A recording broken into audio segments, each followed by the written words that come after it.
April 16th, 2010. Nagasaki, Japan. In the middle of the Arabian desert, a golden tower splits the clouds. Written in giant letters of brick next to it stands a sign: Idol Services. The building has been obscured from virtually all published satellite photographs, and the ones in which it is visible are too low resolution to distinguish any details beyond the obvious. Located behind it is a large fenced field with dozens of military-fashion tents set up. There are two notable theories as to what this secretive company's purpose is. The one that accepts the official explanation and expands on it by means of speculation, and the one that rejects it altogether.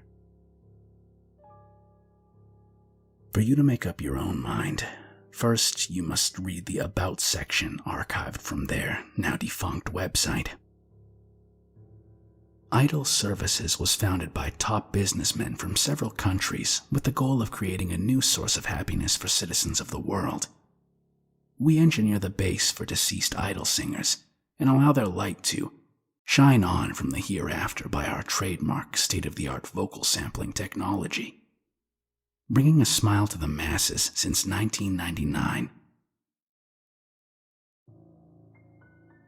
In addition to this, they used to have an orders section from which you could buy numerous CDs purportedly recorded after the respective singers' deaths, along with ones written and produced for already split up groups that were recorded in the Idol Services studio as special albums. There was much speculation as to how the unique styles of certain artists were captured by imitators.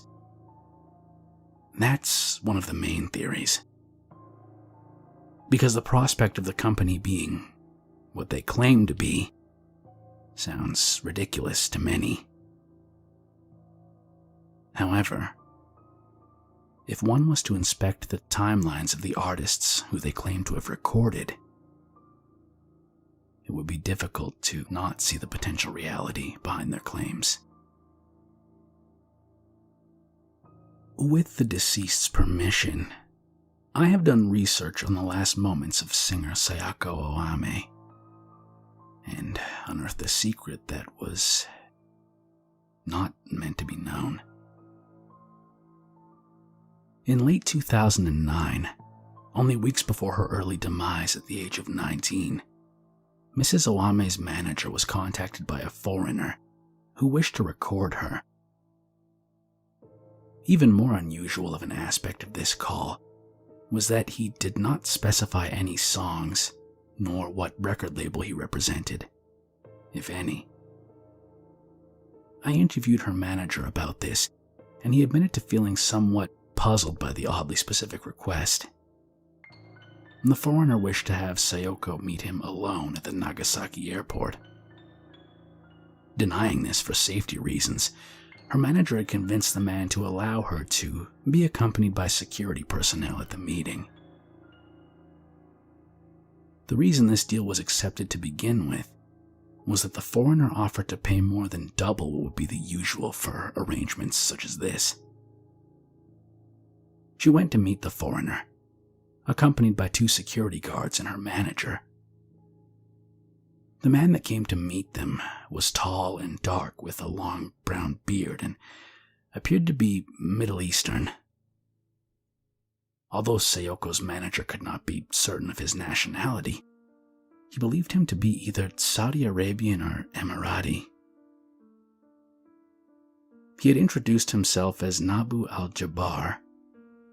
He dressed in a neat velvet suit and wore sunglasses throughout the meeting, somewhat to the ire of both the singer and her manager. Following the meeting, Sayoko had told him that he trusted the foreigner regardless of his slightly rude behavior, and that she was willing to record at his studio. A week later, she met again with the man, and this time entering his private jet with her manager and flying off to Dubai. From there, they embarked into the desert on camels, The manager got sick and had to turn back with the guide, leaving Mrs. Oame alone with Nabu al-Jabbar. He still regrets his decision, feeling that if he'd only stuck with her regardless of his illness, she may still be alive. Whether this is true or not, I can only speculate. What is known is that Sayoko did, in fact, record an entire album worth of material at the Idol Services studio.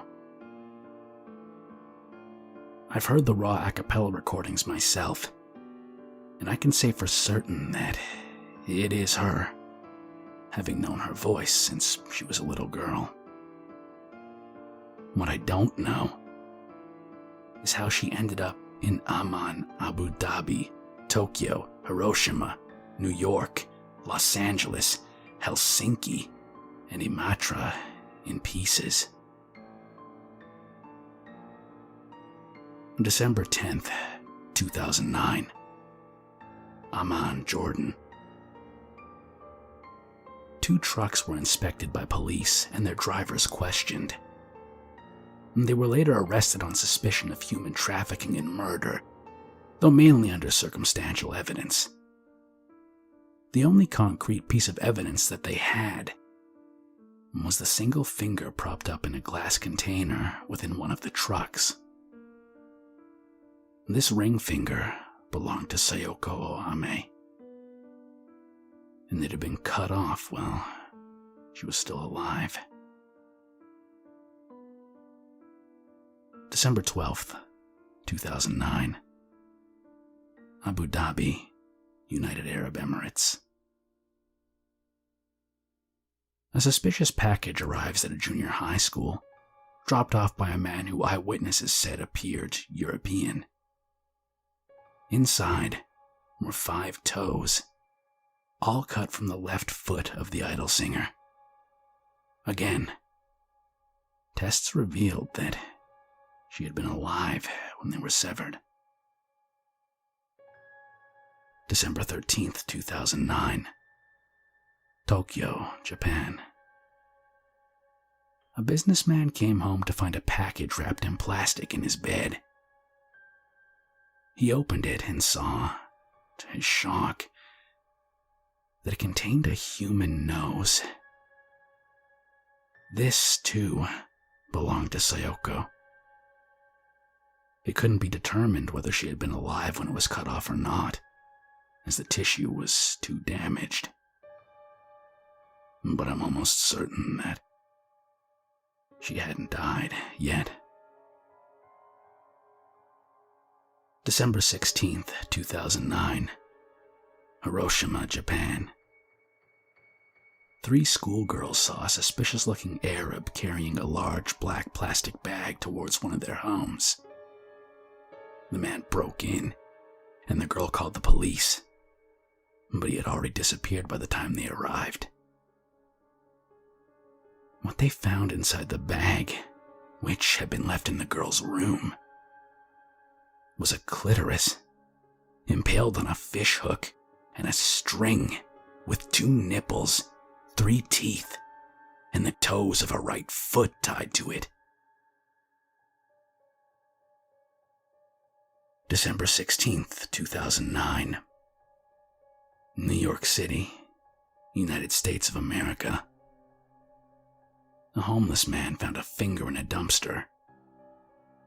Tied to it was a string with 3 teeth, a clitoris, and a lower lip.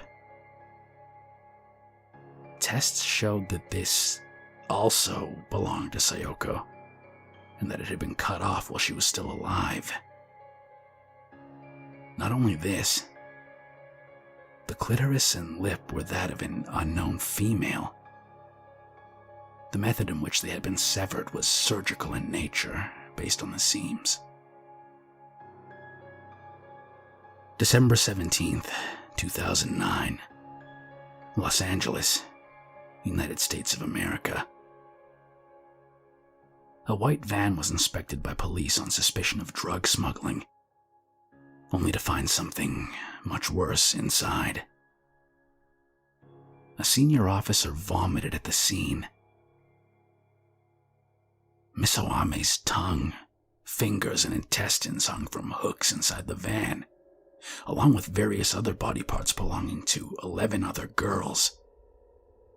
One was identified as an American pop singer who disappeared in 2008. Her uterus, ovaries, and breasts were plastinated and attached to her microphone stand. An unknown woman's entire torso was also found inside the van, with a fork and knife stuck into the organs that had been revealed by a clear Y incision. December 20th, 2009. Helsinki, Finland. An art collector was arrested in the act of buying a stolen statue. What at first went unnoticed was that the statue had been broken and glued back together. Inside, investigators found Miss Owame's severed rib cage complete with lungs, heart, and part of the large intestines strung up to it. They were too damaged to positively confirm what the cause of death was, but the medical examiner in charge was almost certain that it was drowning due to the distension of and ruptures in the lungs. December 21st, 2009. Imatra, Finland. The Russian Border Patrol detained 2 women under suspicion of being heroin carriers. One of them confessed right away and was jailed, but the other one pled that she was innocent until a cavity search was performed. Stashed deep inside her rectum, there was a bag of heroin. But that wasn't all. The bag was tied with human hair, and it also contained several teeth. There was already a small tear in the bag, leaking the drugs into the woman's body. Whether this was intentional or not couldn't be determined, but she appeared genuinely clueless as to how they got there. The above was published by the blogger Joichiro Haraguchi. December 18th, 2014. Nagasaki, Japan. 3 years after the investigation, an Idol magazine clipping was sent to me by a reader. Upon reading it, chills ran down my spine. Sayoko Owame's manager had been found dead. His suicide note was 300 pages long, detailing the gruesome torture of the singer that he had taken part in. It ended with the following. Idol Services are releasing a brand new album by Sayoko Owame, recorded earlier this year. I've heard the lead single, and it's beyond anything you can imagine. As my last will, I will reveal the secret behind the company. It isn't true that they sample vocal recordings by singers. They tear out their vocal cords and attach them to machines.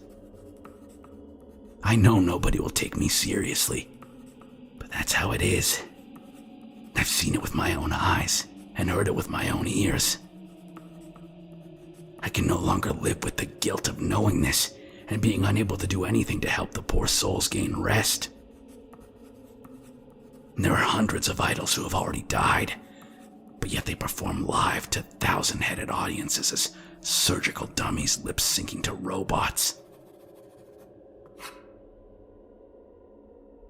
Even with this confession, theories abound. Had he simply lost his mind? Was any of it true? Could such a diabolical technology truly exist? And if so, who were the masterminds behind it? Why are the singers murdered, dismembered, and sent off to cities around the world? What purpose do the tents behind the main building serve? Who were these singers that he mentioned? could your favorite be? Already long since dead.